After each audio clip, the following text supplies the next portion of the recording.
എല്ലാവർക്കും പ്രീതാസ് വേൾഡിൻ്റെ ഓണാശംസകൾ. ഇന്ന് നമ്മൾ ഉണ്ടാക്കാൻ പോകുന്നത് ഓണമാണോ നമുക്കൊരു അവിയലുണ്ടാവണം. അപ്പോൾ ഒരു 19th ഒരു അവിയലിൻ്റെ റെസിപ്പി 2Kയിലെ ന്യൂ ജനറേഷൻ ഉണ്ടാക്കിയാൽ എങ്ങനെയിരിക്കും നമുക്കിന്ന് കണ്ടു നോക്കാം കേട്ടോ. അപ്പോൾ അതിനായിട്ട് അവിയൽ കഷ്ണമെല്ലാം നമ്മൾ അരിഞ്ഞു വെച്ചു. അവിയൽ നമുക്ക് എന്ത് കഷ്ണം എടുക്കാമല്ലോ. അതിലേക്ക് നമ്മൾ ആദ്യം കുറച്ച് മഞ്ഞൾപ്പൊടി ഇടുന്നു, ഉപ്പുപൊടി ഇടുന്നു, പിന്നെ മുളക് പൊടി ഇടുന്നു, ശകലം മല്ലിപ്പൊടി ഇടുക. ഇതെല്ലാം കൂടെ ഒന്നിച്ച് വെച്ച് തിരുമ്മി കുറച്ച് സമയം റെസ്റ്റ് ചെയ്യണം. റെസ്റ്റ് ചെയ്തതിന് ശേഷം നമ്മൾ കുറച്ച് സമയം റെസ്റ്റ് ചെയ്തതിന് ശേഷം നമ്മളൊരു കുറച്ച് വെള്ളം ഒഴിച്ച് ഇത് അടുപ്പത്ത് വെച്ച് നമ്മൾ ആദ്യം ഹൈ ഫ്ലെയിമിൽ വെക്കുക. ഹൈ ഫ്ലെയിമിൽ വെച്ച് ഒന്ന് നന്നായിട്ട് ആവി വന്നതിന് ശേഷം പിന്നെ നമ്മൾ ഫ്ലെയിം കുറച്ച് മീഡിയം ആക്കുക. പിന്നെ നമ്മൾ അതിന് വേണ്ട ചേരുവ എടുക്കുകയാണ്. ഇതാണ് ന്യൂ ജനറേഷൻ ചെയ്യുന്ന കാര്യം. ഞാൻ തേങ്ങ ഇങ്ങനെ മിക്സിയുടെ ജാറിലിട്ട് ഫുൾ അരയ്ക്കാൻ പറഞ്ഞിട്ടില്ല. പക്ഷേ അവൾ അരച്ചപ്പോൾ അത് ഫുൾ അരച്ചങ്ങ് വിട്ടു. ഫുൾ അരച്ച് വിട്ട് അവിയലിന് കൊള്ളൂല എന്ന് നമുക്കറിയാലോ. അപ്പോൾ അതിന് വേണ്ടി ഞാൻ എന്ത് ചെയ്തു, നമ്മൾ കുറ്റം പറയാൻ ഒരിക്കലും ന്യൂ ജനറേഷൻ പറയരുത് കേട്ടോ.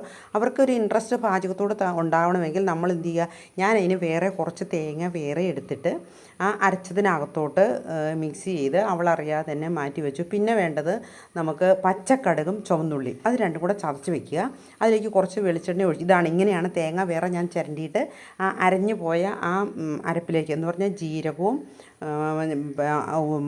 വെളുത്തുള്ളി കാന്താരിമുളക് എല്ലാം കൂടെ നമ്മൾ അരച്ചു.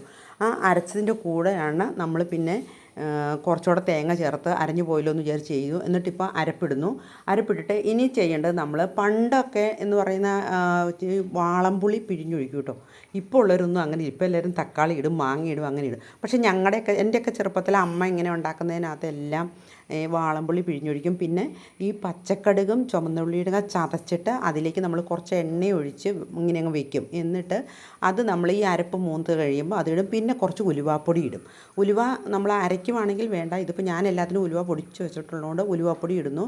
പിന്നെ വാളംപുളി ഇങ്ങനെ പിഴിഞ്ഞിട്ട് അത് കൂട്ട് കുറച്ച് ഒഴിക്കും.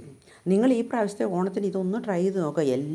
നമ്മൾ ഉണ്ടാക്കണത് പുതിയ രീതിയിൽ കൂടെ അല്ലേ. ഈ പ്രാവശ്യത്തെ ഓണം ഒന്ന് പഴമയിലേക്കൊന്ന് തിരിച്ചു പോകും.